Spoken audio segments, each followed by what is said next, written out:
I'm wondering where our leaders are and where our government is and where our event planners were in ensuring the safety of the event was top priority. The city of Seattle is struggling with leadership right now, and with all due respect of all the parties involved, I'm going to try to be respectful as a black leader in the community, but also living outside of Seattle. I live in Bellevue now, but I do so much work in Seattle, it's hard for me to ignore.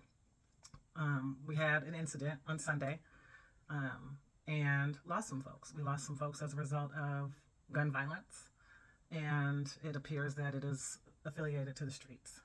I keep getting videos taken down that I post about this, so I'm trying to use my words wisely so I don't get another violation. Our city has invested millions of dollars into community safety. Our county, our state, even federal government, the DOJ, up until the Trump administration, was supplying us with a ton of funds to do this work. I've been an executive in this work. I currently sit on the local advisory team for community violence interruption funds, or community safety funds, if you will, for our CRP funding that's coming into community. Just met with some wonderful folks yesterday in partnership with United Way and Commerce, Washington State Department of Commerce, as well as do some grant review still for funding for reentry services and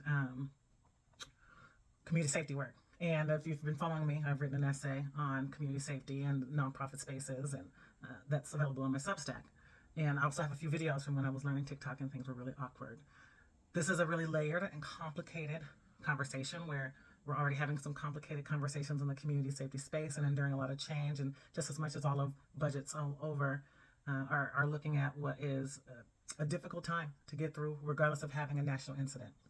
What I don't appreciate about the national incident is turning what is a tragedy to our community from all spectrums into a scandal.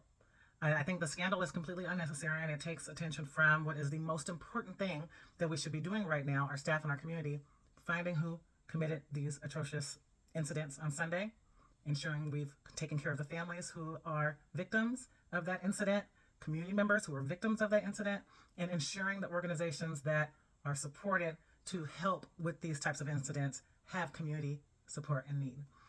The Black community seems to be torn in between agreeing that the chief should go / he's done a great job.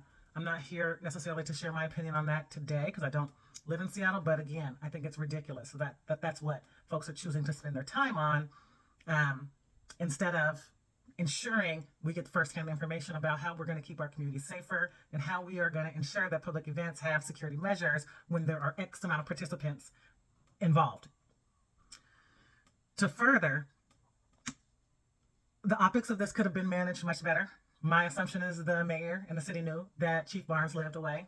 And with that said, they could have done some outreach and some information sharing about this during his onboarding program process, as well as the process with the community meetings and community leaders that he met before he went on.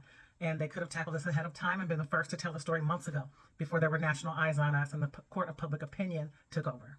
So curious to know other people's thoughts out there about what's happening in Seattle. Very constructive thoughts, and also encourage you to read my newest essay on Substack, where I talk about events and going to events in Chicago that were highly secured, and understanding that folks are wondering where the parents are